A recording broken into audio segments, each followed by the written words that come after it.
Complete हो जाएगा और भंगबार से कांगड़ा यह भी लगभग सितंबर महीने तक कंप्लीट हो जाएगा। ये जो मैंने बिलासपुर हमीरपुर बताया, ये इसकी कंप्लीशन 2028 में होगी और जो मैंने शालाघाट बिलासपुर बताया उसकी भी कंप्लीशन 2027-28 में 2028 तक होगी।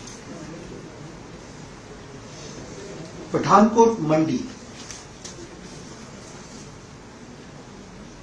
ये मंडी में ये जुड़ जाएगी नेशनल हाईवे कीर्तपुर मनाली के साथ। जो पठानकोट से आएगी वो मनाली के साथ जुड़ जाएगी, मंडी में मनाली वाले रोड पर जुड़ जाएगी। ये 10,088 करोड़ रुपए का प्रोजेक्ट है। इसमें 13 टनल्स हैं, लगभग 10 किलोमीटर की टनल्स हैं। इसमें पंजाब बॉर्डर से मोह तक का काम इस साल के दिसंबर में कंप्लीट हो जाएगा। मोह से सिवनी तक कंप्लीट हो चुका है। सिवनी से रजौल ये दिसंबर में इस साल के अंत तक कंप्लीट हो जाएगा और रजौल से थानपुरी इसकी डीपीआर तैयार हो रही है। ये 2028 में कंप्लीट होगा।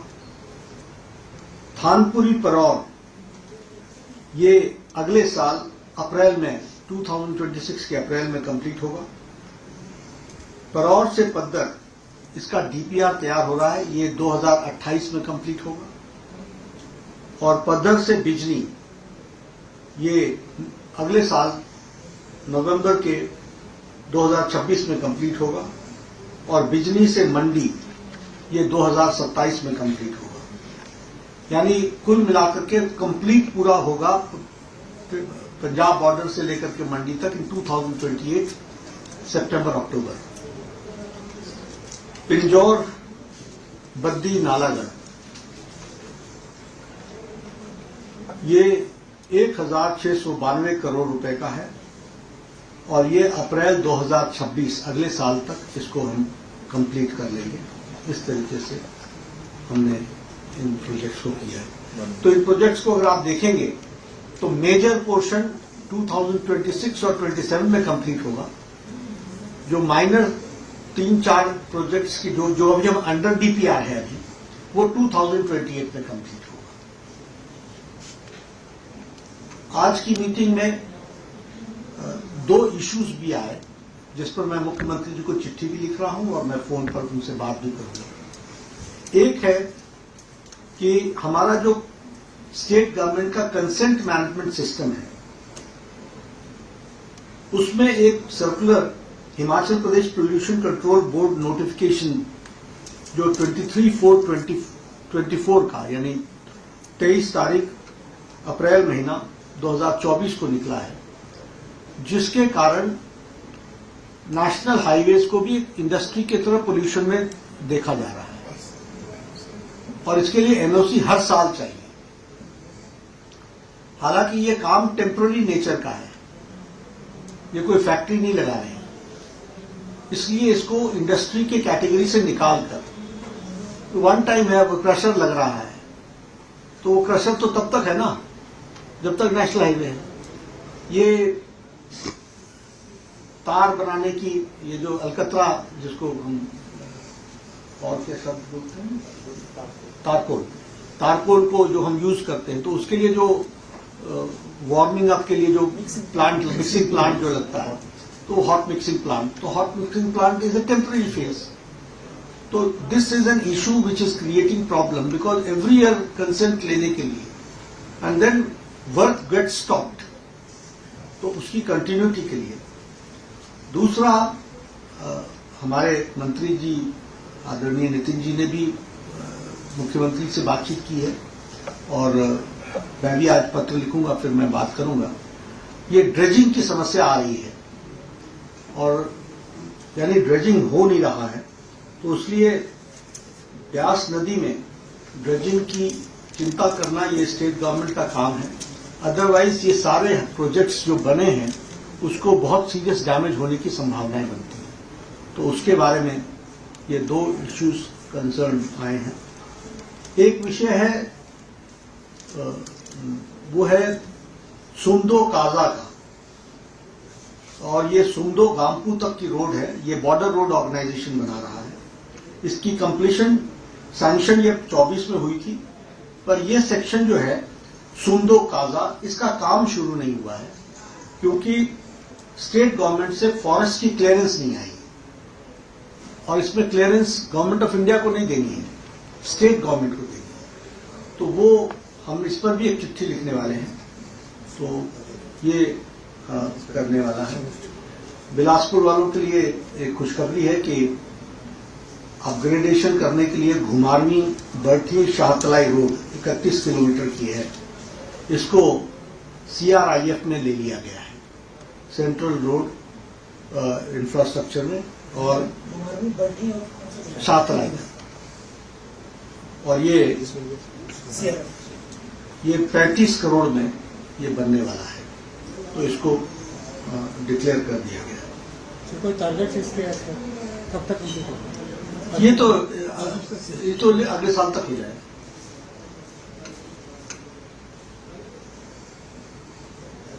पीछे किरण रिजिजू जी आए थे और उन्होंने लगभग 151 करोड़ के प्रोजेक्ट्स को सैंक्शन किया।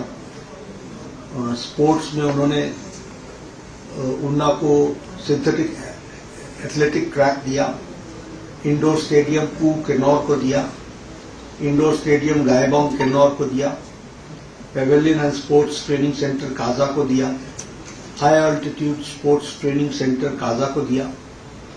तो इसमें लगभग जो high altitude sports training centre है उसमें 73.8 करोड़ रुपीस खर्च होंगे।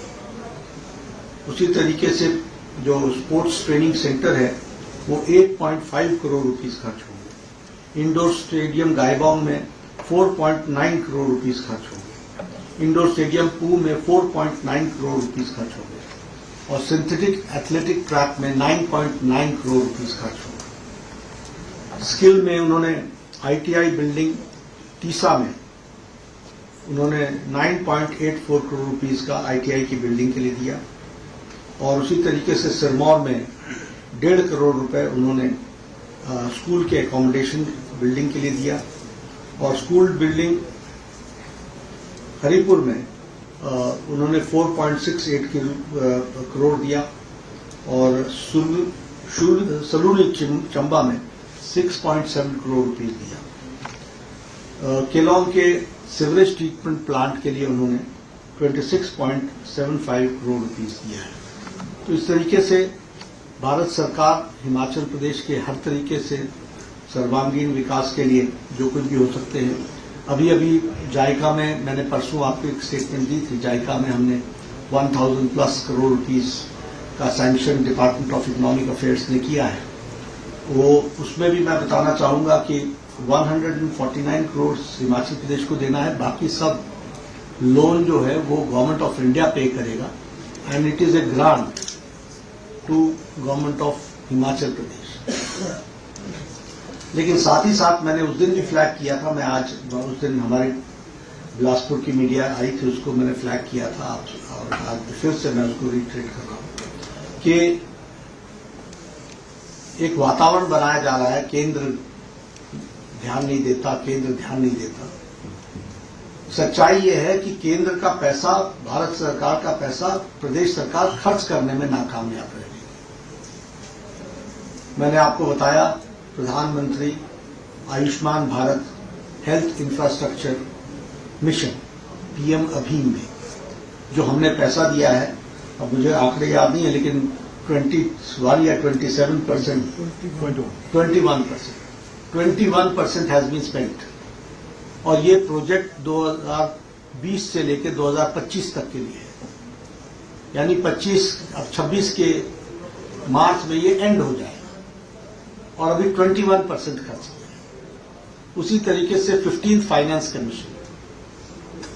फाइनेंस कमीशन का हेल्थ का बजट वो उन्होंने 24% उन्होंने खर्च किया है।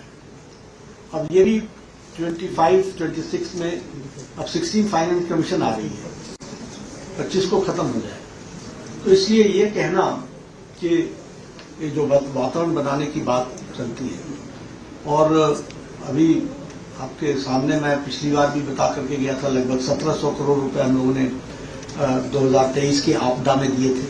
अभी गृह मंत्री जी ने फिर से 1000 करोड़ रुपए दिए हैं आपदा के लिए, उसकी रिहैबिलिटेशन के लिए। और अभी भी जो आपदा आई है उस पर भारत सरकार हमेशा हिमाचल के साथ दृढ़ता के साथ खड़ी रही और आगे भी खड़ी रहेगी। ये एक करने का सवाल है जिसको हम पूरा कर रहे हैं।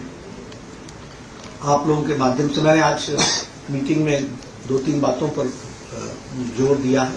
एक बात तो ये कि कोई भी टाइमलाइन स्किप न हो, no timeline should skip, and post operative करने के बजाय प्रीएम्प्ट करना है।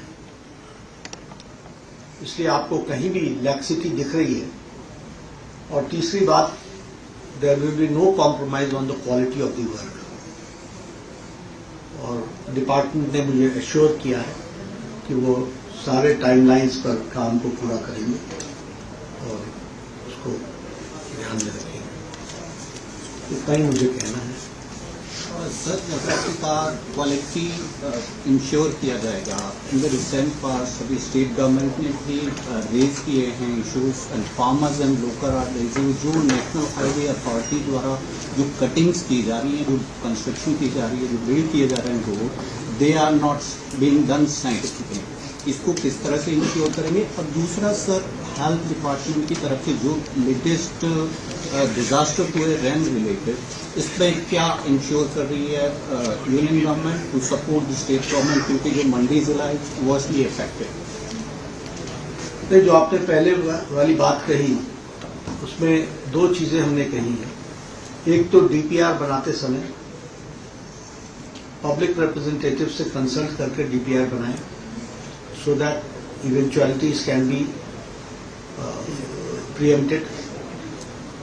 दूसरा, if certain cases are there, they should be disposed on case-to-case basis.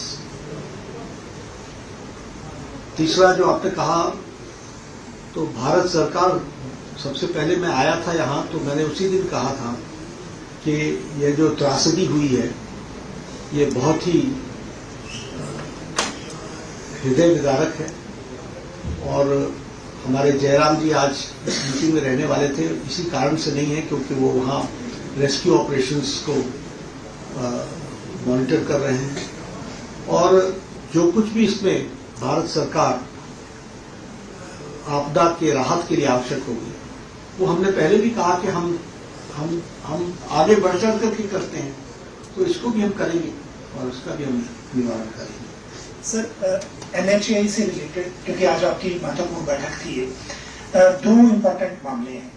पहला, जो शिमला में इंसिडेंट हुआ अभी बिल्डिंग के गिरने के बाद और जो क्रैश हुआ वो दूसरी साइड को चला गया, लेकिन असली झगड़ा ये है कि राइट ऑफ वे का जो दायरा है उसमें जो बिल्डिंग को नुकसान हो रहा है या किसी भी प्रॉपर्टी को, उसकी ऑनरशिप कौन लेगा? प्रेजेंटली जो एक्ट है लैंड एक्विजिशन का, उसमें वो पॉलिसी में है नहीं, कहीं भी मेंशन नहीं है। हिमाचल गवर्नमेंट ने 2020 में कोई कमेटी बनाई है, मुझे लगता है वो और जिलों में भी होगा कि डीसी की अध्यक्षता वाली कमेटी असेस करेगी, फिर अपना रिपोर्ट देगी, लेकिन कोई लीगली बाइंडिंग कोई है नहीं। तो इस तरह के मामले, क्योंकि हम ये शिमला में देख रहे हैं कि एक बिल्डिंग गिरी, कईयों को अभी खाली करवाया है, कईयों में दरारें हैं और भी गिरेंगी।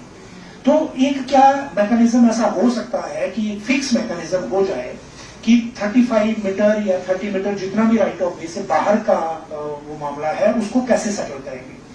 और सेकंड, जो आपने ड्रेजिंग का पॉइंट उठाया, ये ड्रेजिंग 2023-24 के बीच में भी एक बार ब्यास नदी का इशू आया था, लेकिन वहां ये कह रहे हैं कि तब तो उन्होंने खैर कर भी दी थी, लेकिन ministry of environment and forest का क्लियरेंस चाहिए, वहां हो नहीं सकती ब्यास नदी में जब तक वो क्लियरेंस नहीं होगी, और क्लियरेंसेज हो नहीं रही है, ऐसा मतलब डिपार्टमेंट का कहना है। अब एग्जैक्ट तो गवर्नमेंट ऑफ इंडिया को पता होगा, लेकिन क्या ये सच में है कि अगर ड्रेजिंग की ब्यास की करनी है तो वो परमिशन फॉरेस्ट क्लियरेंस है? देखिए, 2 बातें हैं। जो आपने पहली बात कही उसमें अभी तो हम केस टू केस डील कर रहे हैं, लेकिन आपने जिस बात को कहा है उसके बारे में विचार किया जा सकता है।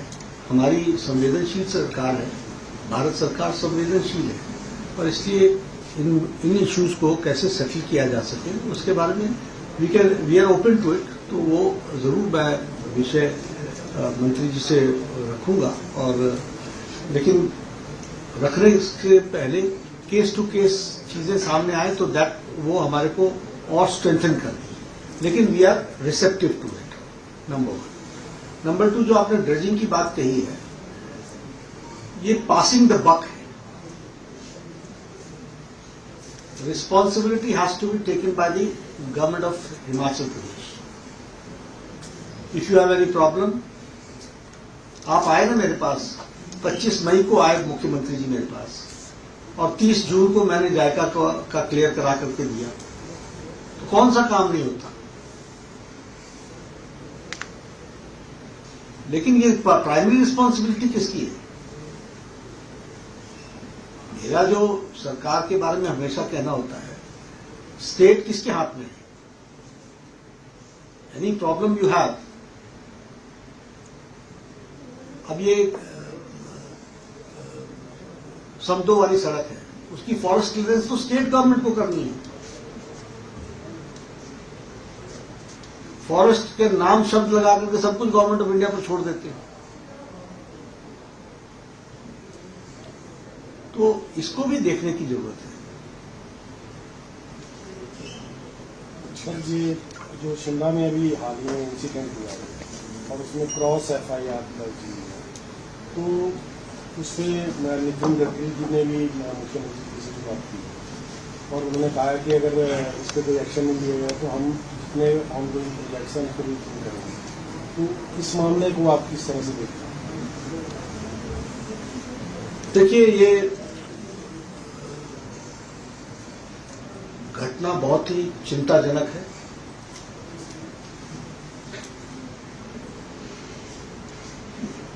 और यह सिर्फ कोई एक व्यक्ति के इंसिडेंट का सवाल नहीं है। ये दो चीजों को बहुत धक्का देता है। एक, हमारी देवभूमि की संस्कृति को,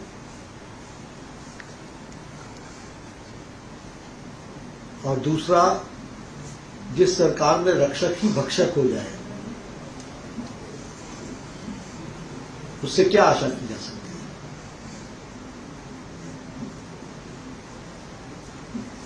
जिनके हाथों में कानून की रक्षा करना है, वो अपने हाथों में कानून ले ले। ये कैसी सरकार चल रही है, इसका जीता जागता नमूना है।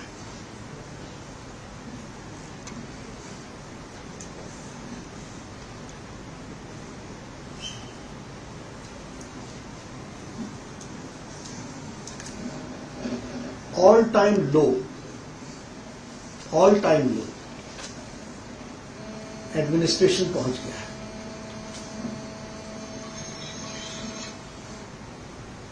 ये बहुत ही, और मैं तो इस मामले में चिंतित भी हूं और दुखी भी हूं।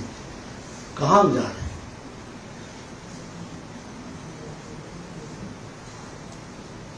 आखिर मैं भी MLA रहा हूं, मैं भी मंत्री रहा हूं, इसी प्रदेश में रहा हूं।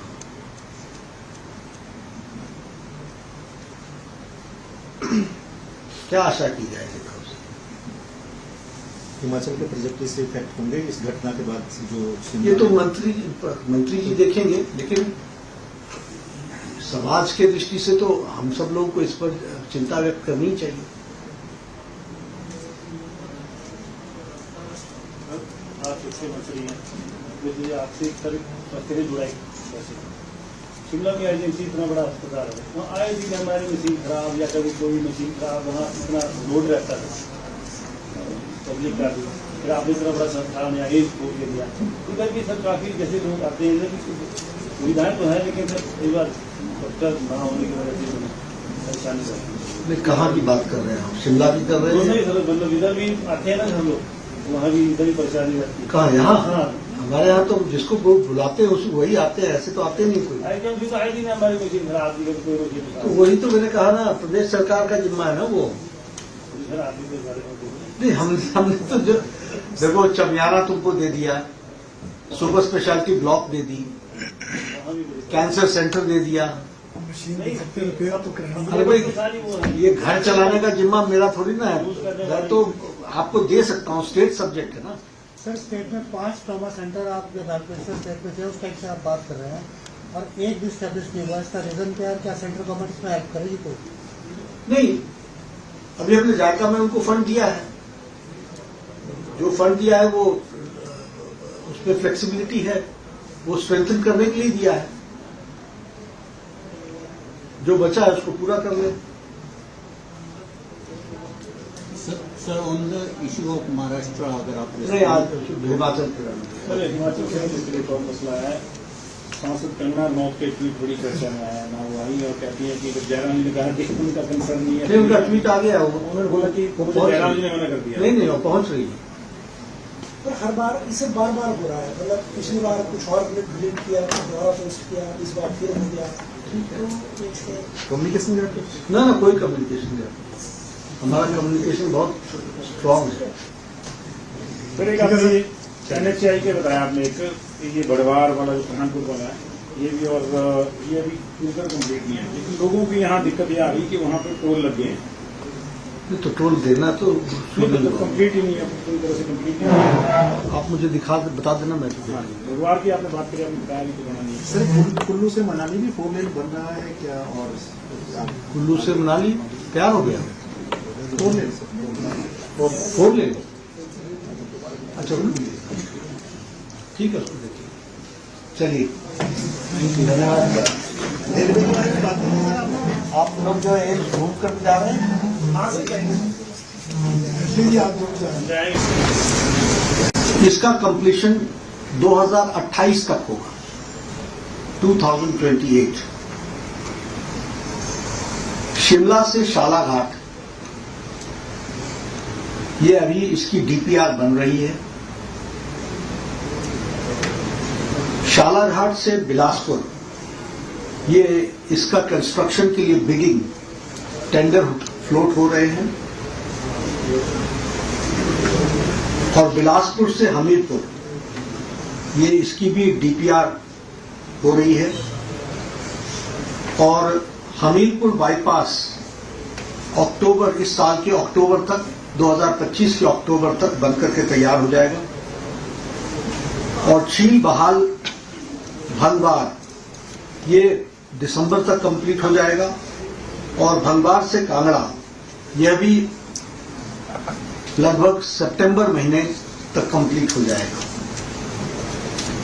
ये जो मैंने बिलासपुर हमीरपुर बताया, ये इसकी कंप्लीशन 2028 में होगी। और जो मैंने शालाघाट बिलासपुर बताया, उसकी भी कंप्लीशन 2027-28 में, 2028 तक होगी। पठानकोट मंडी, ये मंडी में ये जुड़ जाएगी नेशनल हाईवे में कीर्तपुर मनाली के साथ। जो पठानकोट से आएगी वो मनाली के साथ जुड़ जाएगी, मंडी में मनाली वाले रोड पर जुड़ जाएगी। ये 10,088 करोड़ रुपए का प्रोजेक्ट है। इसमें 13 टनल्स हैं, लगभग 10 किलोमीटर की टनल्स हैं। इसमें पंजाब बॉर्डर से मोह तक का काम इस साल के दिसंबर में कंप्लीट हो जाएगा। मोह से सिवनी तक कंप्लीट हो चुका है। सिवनी से रजौल, ये दिसंबर में इस साल के अंत तक कंप्लीट हो जाएगा। और रजौल से थानपुरी, इसकी DPR तैयार हो रही है, ये 2028 में कंप्लीट होगा। थानपुरी परौर, ये अगले साल अप्रैल में, 2026 के अप्रैल में, 2026 में कंप्लीट होगा। और बिजनी से मंडी, ये 2027 में कंप्लीट होगा। यानी कुल मिलाकर के कंप्लीट पूरा होगा पंजाब बॉर्डर से लेकर के मंडी तक इन 2028 सितंबर अक्टूबर। पिंजौर बर्दी नालागढ़, ये 1,692 करोड़ रुपए का है। और ये अप्रैल 2026 अगले साल तक इसको हम कंप्लीट कर लेंगे। इस तरीके से हमने इन प्रोजेक्ट्स को किया है। तो इन प्रोजेक्ट्स को अगर आप देखेंगे तो मेजर पोर्शन 2026 और 27 में कंप्लीट होगा। जो माइनर 3-4 प्रोजेक्ट्स की जो अभी हम अंडर डीपीआर है अभी, वो 2028 में कंप्लीट होगा। आज की मीटिंग में 2 इश्यूज भी आए जिस पर मैं मुख्यमंत्री जी को चिट्ठी भी लिख रहा हूं और मैं फोन पर उनसे बात भी करूंगा। एक है कि हमारा जो स्टेट गवर्नमेंट का कंसेंट मैनेजमेंट सिस्टम है, उसमें एक circular Himachal Pradesh pollution control board notification जो 23/4/2024 का यानी 23 तारीख अप्रैल महीना 2024 को निकला है, जिसके कारण नेशनल हाईवेज को भी इंडस्ट्री के तरह पोल्यूशन में देखा जा रहा है और इसके लिए एनओसी हर साल चाहिए। हालांकि ये काम टेम्पररी नेचर का है, ये कोई फैक्ट्री नहीं लगा रही, इसलिए इसको इंडस्ट्री के कैटेगरी से निकालकर तो वन टाइम है, वो क्रशर लग रहा है, तो वो क्रशर तो तब तक है ना जब तक नेशनल हाईवे है। ये तार बनाने की ये जो अलकतरा जिसको हम और क्या शब्द बोलते हैं, तारकोल को जो हम यूज करते हैं, तो उसके लिए जो वार्मिंग अप के लिए जो मिक्सिंग प्लांट जो लगता है, तो हॉट मिक्सिंग प्लांट, तो hot mixing plant is a temporary phase. तो this is an issue which is creating problem because every year consent लेने के लिए and then work get stopped, तो उसकी कंटिन्यूटी के लिए। दूसरा, हमारे मंत्री जी आदरणीय नितिन जी ने भी मुख्यमंत्री से बातचीत की है और मैं भी आज पत्र लिखूंगा, फिर मैं बात करूंगा। ये ड्रेजिंग की समस्या आ रही है और यानी ड्रेजिंग हो नहीं रहा है, तो इसलिए ब्यास नदी में ड्रेजिंग की चिंता करना ये स्टेट गवर्नमेंट का काम है। अदरवाइज ये सारे प्रोजेक्ट्स जो बने हैं उसको बहुत सीरियस डैमेज होने की संभावनाएं बनती हैं, तो उसके बारे में ये 2 इश्यूज कंसर्न आए हैं। एक विषय है वो है सुमदो काजा का, और ये सुमदो गांपू तक की रोड है, ये बॉर्डर रोड ऑर्गेनाइजेशन बना रहा है। इसकी कंप्लीशन सैंक्शन ये 24 में हुई थी, पर ये सेक्शन जो है सुमदो काजा, इसका काम शुरू नहीं हुआ है क्योंकि स्टेट गवर्नमेंट से फॉरेस्ट की क्लियरेंस नहीं आई और इसमें क्लियरेंस गवर्नमेंट ऑफ इंडिया को नहीं देनी है, स्टेट गवर्नमेंट को देनी है। तो वो हम इस पर भी एक चिट्ठी लिखने वाले हैं, तो ये करने वाला है। बिलासपुर वालों के लिए एक खुशखबरी है कि अपग्रेडेशन करने के लिए घुमारवी बर्थी शाहतलाई रोड 31 किलोमीटर की है, इसको CRIF में ले लिया गया है, सेंट्रल रोड इंफ्रास्ट्रक्चर में, और शाहतलाई में, और ये 35 करोड़ में ये बनने वाला है, तो इसको डिक्लेयर कर दिया गया है। कोई टारगेट इसके कब तक? ये तो अगले साल तक ही जाएगा।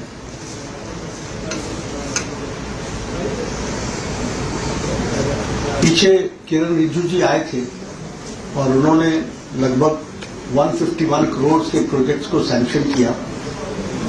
स्पोर्ट्स में उन्होंने उन्ना को सिंथेटिक एथलेटिक ट्रैक दिया, इंडोर स्टेडियम पू किन्नौर को दिया, इंडोर स्टेडियम गायबोंग किन्नौर को दिया, pavilion and sports training centre Kaza को दिया, high altitude sports training centre Kaza को दिया। तो इसमें लगभग जो high altitude sports training centre है उसमें 73.8 करोड़ रुपीस खर्च होंगे। उसी तरीके से जो स्पोर्ट्स ट्रेनिंग सेंटर है वो 8.5 करोड़ रुपीस खर्च होंगे। इंडोर स्टेडियम गायबोंग में 4.9 करोड़ रुपीस खर्च होंगे, इंडोर स्टेडियम पू में 4.9 करोड़ रुपीस खर्च होंगे और सिंथेटिक एथलेटिक ट्रैक में 9.9 करोड़ रुपीस खर्च होंगे। स्किल में उन्होंने ITI बिल्डिंग तीसा में उन्होंने 9.84 करोड़ रुपीस का ITI की बिल्डिंग के लिए दिया और उसी तरीके से सिरमौर में 1.5 करोड़ रुपए उन्होंने स्कूल के एकोमोडेशन बिल्डिंग के लिए दिया और स्कूल बिल्डिंग हरिपुर में उन्होंने 4.68 करोड़ दिया और सलूनी चंबा में 6.7 करोड़ रुपीस दिया। केलोंग के सीवरेज ट्रीटमेंट प्लांट के लिए उन्होंने 26.75 करोड़ रुपीस दिया है। तो इस तरीके से भारत सरकार हिमाचल प्रदेश के हर तरीके से सर्वांगीण विकास के लिए जो कुछ भी हो सकते हैं। अभी अभी जायका में मैंने परसों आपको एक स्टेटमेंट दी थी, जायका में हमने 1000+ करोड़ रुपीस का sanction department of economic affairs ने किया है। वो उसमें भी मैं बताना चाहूंगा कि 149 करोड़ हिमाचल प्रदेश को देना है, बाकी सब लोन जो है वो गवर्नमेंट ऑफ इंडिया पे करेगा and it is a grant to government of Himachal Pradesh. लेकिन साथ ही साथ मैंने उस दिन भी फ्लैग किया था, मैं आज उस दिन हमारे बिलासपुर की मीडिया आई थी उसको मैंने फ्लैग किया था और आज फिर से मैं उसको रिट्रेट कर रहा हूं कि एक वातावरण बनाया जा रहा है, केंद्र ध्यान नहीं देता। सच्चाई ये है कि केंद्र का पैसा, भारत सरकार का पैसा प्रदेश सरकार खर्च करने में नाकामयाब रही। मैंने आपको बताया प्रधानमंत्री Ayushman Bharat health infrastructure mission PM अभी में जो हमने पैसा दिया है, अब मुझे आंकड़े याद नहीं है लेकिन 21 या 27%, 21% हैज बीन स्पेंट और ये प्रोजेक्ट 2020 से लेकर 2025 तक के लिए है, यानी 26 के मार्च में ये एंड हो जाएगा और अभी 21% खर्च किया है। उसी तरीके से 15th फाइनेंस कमीशन का हेल्थ का बजट वो उन्होंने 24% उन्होंने खर्च किया है। अब ये भी 25-26 में अब 16th फाइनेंस कमीशन आ रही है, 25 को खत्म हो जाए। तो इसलिए ये कहना कि ये जो वातावरण बनाने की बात चलती है और अभी आपके सामने मैं पिछली बार भी बता करके गया था, लगभग 1700 करोड़ रुपए हम लोगों ने 2023 की आपदा में दिए थे। अभी गृह मंत्री जी ने फिर से 1000 करोड़ रुपए दिए हैं आपदा के लिए, उसकी रिहैबिलिटेशन के लिए। और अभी भी जो आपदा आई है उस पर भारत सरकार हमेशा हिमाचल के साथ दृढ़ता के साथ खड़ी रही और आगे भी खड़ी रहेगी। ये एक करने का सवाल है जिसको हम पूरा कर रहे हैं।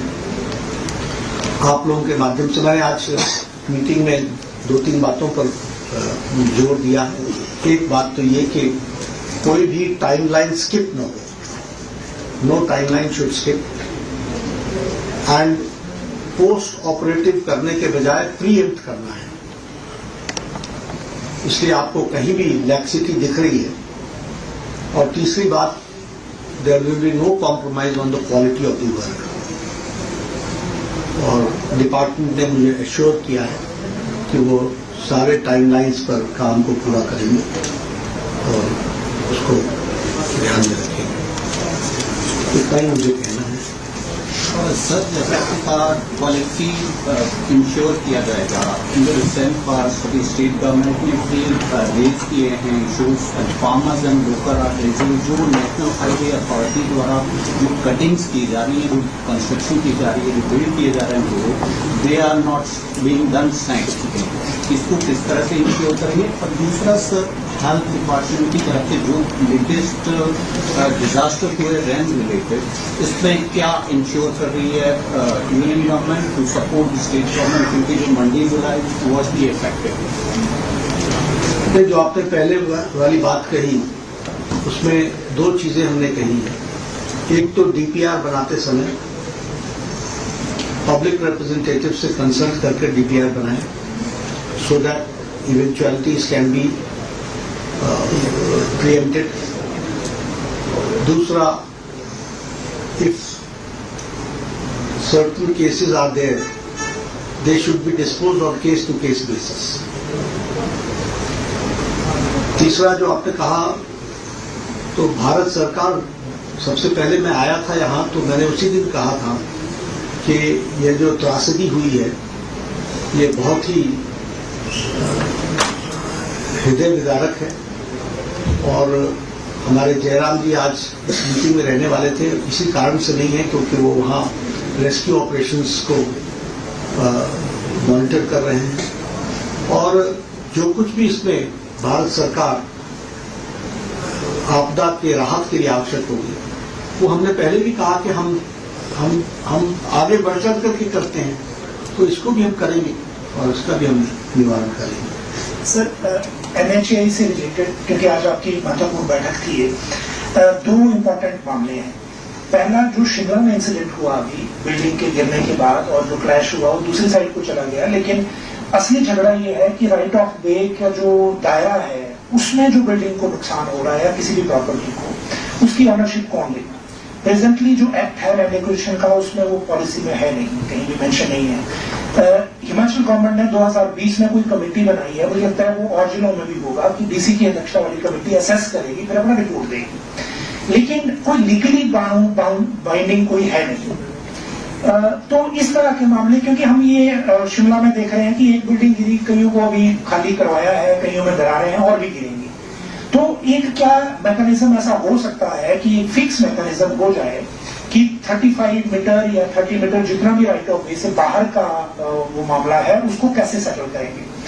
और सेकंड, जो आपने ड्रेजिंग का पॉइंट उठाया है, ये ड्रेजिंग 2023-24 के बीच में भी एक बार ब्यास नदी का इशू आया था, लेकिन वहां ये कह रहे हैं कि तब तो उन्होंने खैर कर भी दी थी, लेकिन ministry of environment and forest का क्लियरेंस चाहिए, वहां हो नहीं सकती ब्यास नदी में जब तक वो क्लियरेंस नहीं होगी, और क्लियरेंसेस हो नहीं रही है, ऐसा मतलब डिपार्टमेंट का कहना है। अब एग्जैक्ट तो गवर्नमेंट ऑफ इंडिया को पता होगा, लेकिन क्या ये सच में है कि अगर ड्रेजिंग की ब्यास की करनी है तो वो परमिशन फॉरेस्ट क्लियरेंस है? देखिए, दो बातें हैं। जो आपने पहली बात कही उसमें अभी तो हम केस टू केस डील कर रहे हैं, लेकिन आपने जिस बात को कहा है उसके बारे में विचार किया जा सकता है। हमारी संवेदनशील सरकार है, भारत सरकार संवेदनशील है, और इसलिए इन इश्यूज को कैसे सेटल किया जा सके उसके बारे में we are open to it. तो वो जरूर मैं विषय मंत्री जी से रखूंगा, और लेकिन रखने से पहले केस टू केस चीजें सामने आए तो दैट वो हमारे को और स्ट्रेंथन कर, लेकिन we are receptive to it, number 1। Number 2, जो आपने ड्रेजिंग की बात कही है, ये पासिंग द बक है। Responsibility has to be taken by the government of Himachal Pradesh. If you have any problem, आप आए ना मेरे पास, 25 मई को आए मुख्यमंत्री जी मेरे पास, और 30 जून को मैंने जायका का क्लियर करा करके दिया। तो कौन सा काम नहीं होता, लेकिन ये प्राइमरी रिस्पॉन्सिबिलिटी किसकी है? मेरा जो सरकार के बारे में हमेशा कहना होता है, स्टेट किसके हाथ में है? एनी प्रॉब्लम यू हैव, अब ये समदो वाली सड़क है, उसकी फॉरेस्ट क्लियरेंस तो स्टेट गवर्नमेंट को करनी है। फॉरेस्ट के नाम शब्द लगा करके सब कुछ गवर्नमेंट ऑफ इंडिया पर छोड़ देते हैं, तो इसको भी देखने की जरूरत है। सर, ये जो शिमला में अभी हाल ही में इंसिडेंट हुआ है और उसमें क्रॉस FIR दर्ज हुई है, तो उससे नितिन गडकरी जी ने भी मुख्यमंत्री से बात की और उन्होंने कहा कि अगर इस पर कोई एक्शन नहीं लिया गया तो हम अपने ऑनगोइंग प्रोजेक्शन को भी शुरू करेंगे। तो इस मामले को आप किस तरह से देखते हैं? देखिए, ये घटना बहुत ही चिंताजनक है,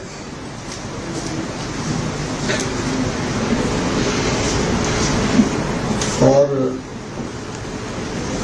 यह सिर्फ कोई एक व्यक्ति के इंसिडेंट का सवाल नहीं है, ये दो चीजों को बहुत धक्का देता है। एक, हमारे देवभूमि की संस्कृति को,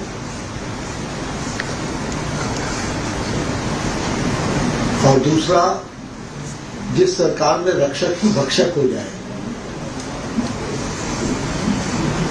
उससे क्या आशा की जा सकती है।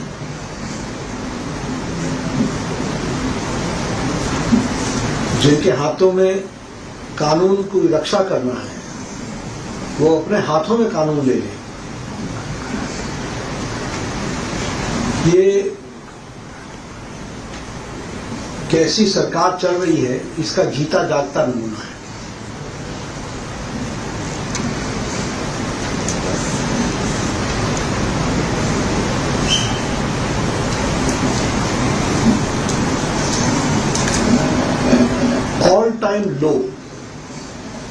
ऑल टाइम लो एडमिनिस्ट्रेशन पहुंच गया है।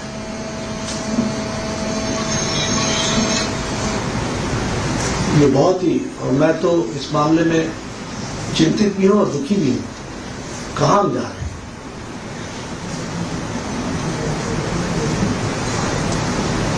आखिर मैं भी एमएलए रहा हूं, मैं भी मंत्री रहा हूं, इसी प्रदेश में रहा हूं।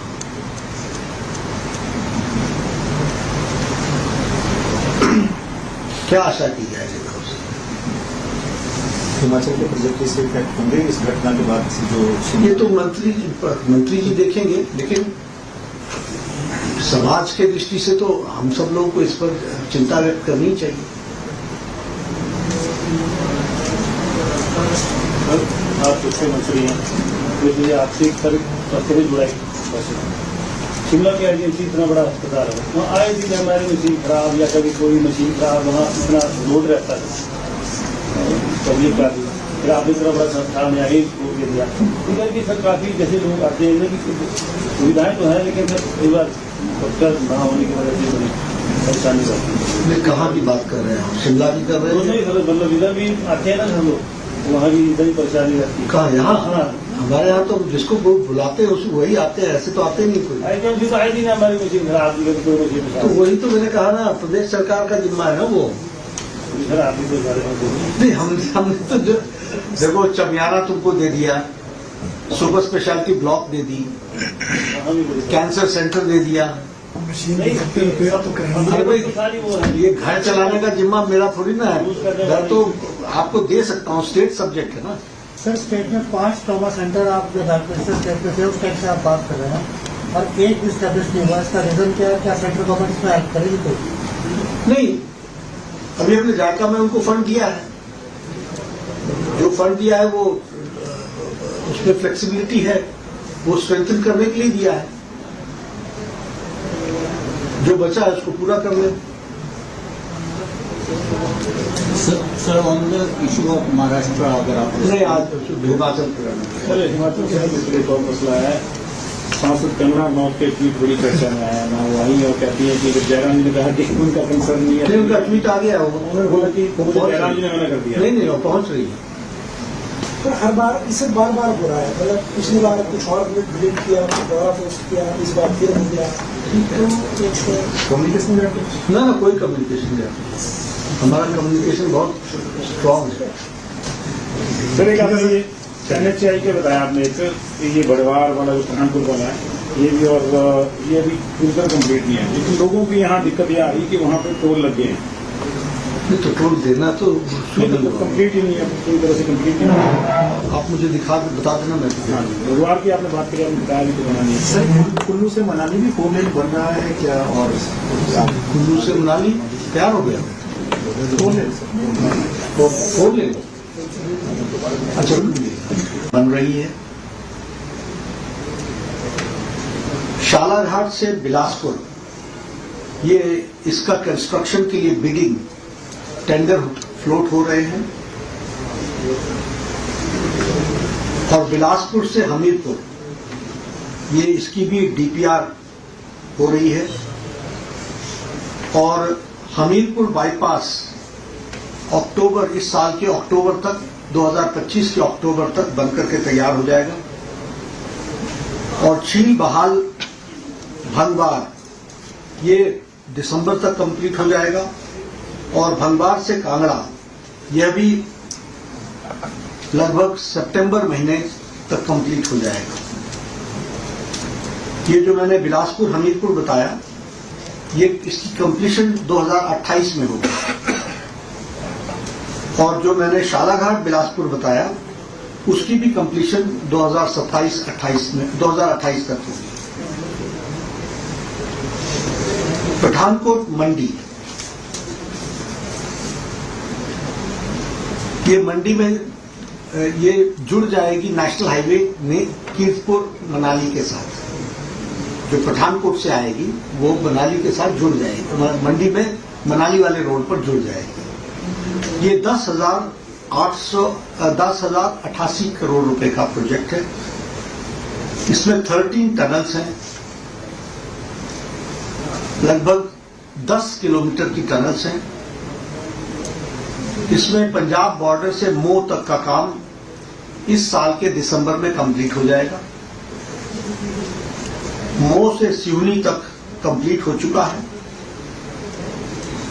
सिवनी से रजौल ये दिसंबर में इस साल के अंत तक कंप्लीट हो जाएगा और रजौल से थानपुरी इसकी डीपीआर तैयार हो रही है, ये 2028 में कंप्लीट होगा। थानपुरी परौर ये अगले साल अप्रैल में 2026 के अप्रैल में कंप्लीट होगा। परौर से पद्दर इसका डीपीआर तैयार हो रहा है, ये 2028 में कंप्लीट होगा और पद्दर से बिजनी ये अगले साल नवंबर के 2026 में कंप्लीट होगा और बिजनी से मंडी ये 2027 में कंप्लीट होगा।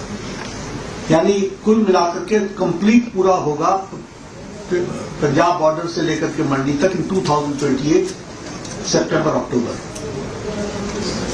पिंजौर बद्दी नालागढ़ ये 1,692 करोड़ रुपए का है और ये अप्रैल 2026 अगले साल तक इसको हम कंप्लीट कर लेंगे। इस तरीके से हमने इन प्रोजेक्ट्स को किया है। तो इन प्रोजेक्ट्स को अगर आप देखेंगे तो मेजर पोर्शन 2026 और 27 में कंप्लीट होगा। जो माइनर 3-4 प्रोजेक्ट्स की जो अभी हम अंडर डीपीआर है अभी, वो 2028 में कंप्लीट होगा। आज की मीटिंग में 2 इश्यूज भी आए जिस पर मैं मुख्यमंत्री जी को चिट्ठी भी लिख रहा हूं और मैं फोन पर उनसे बात भी करूंगा। एक है कि हमारा जो स्टेट गवर्नमेंट का कंसेंट मैनेजमेंट सिस्टम है उसमें एक circular Himachal Pradesh pollution control board notification जो 23/4/2024 का यानी 23 तारीख अप्रैल महीना 2024 को निकला है, जिसके कारण नेशनल हाईवेज को भी इंडस्ट्री के तरह पोल्यूशन में देखा जा रहा है और इसके लिए एनओसी हर साल चाहिए। हालांकि ये काम टेम्पररी नेचर का है, ये कोई फैक्ट्री नहीं लगा रहे, इसलिए इसको इंडस्ट्री के कैटेगरी से निकालकर तो वन टाइम है, वो क्रशर लग रहा है तो वो क्रशर तो तब तक है ना जब तक नेशनल हाईवे है। ये तार बनाने की ये जो अलकतरा जिसको हम और क्या शब्द बोलते हैं, तारकोल को जो हम यूज करते हैं तो उसके लिए जो वार्मिंग अप के लिए जो मिक्सिंग प्लांट जो लगता है तो hot mixing plant is a temporary phase. तो this is an issue which is creating problem because every year consent लेने के लिए and then work get stopped, तो उसकी कंटिन्यूटी के लिए। दूसरा हमारे मंत्री जी आदरणीय नितिन जी ने भी मुख्यमंत्री से बातचीत की है और मैं भी आज पत्र लिखूंगा, फिर मैं बात करूंगा। ये ड्रेजिंग की समस्या आ रही है और यानी ड्रेजिंग हो नहीं रहा है, तो इसलिए ब्यास नदी में ड्रेजिंग की चिंता करना ये स्टेट गवर्नमेंट का काम है। अदरवाइज ये सारे प्रोजेक्ट्स जो बने हैं उसको बहुत सीरियस डैमेज होने की संभावनाएं बनती है। तो उसके बारे में ये 2 इश्यूज कंसर्न आए हैं। एक विषय है वो है सुमदो काजा का, और ये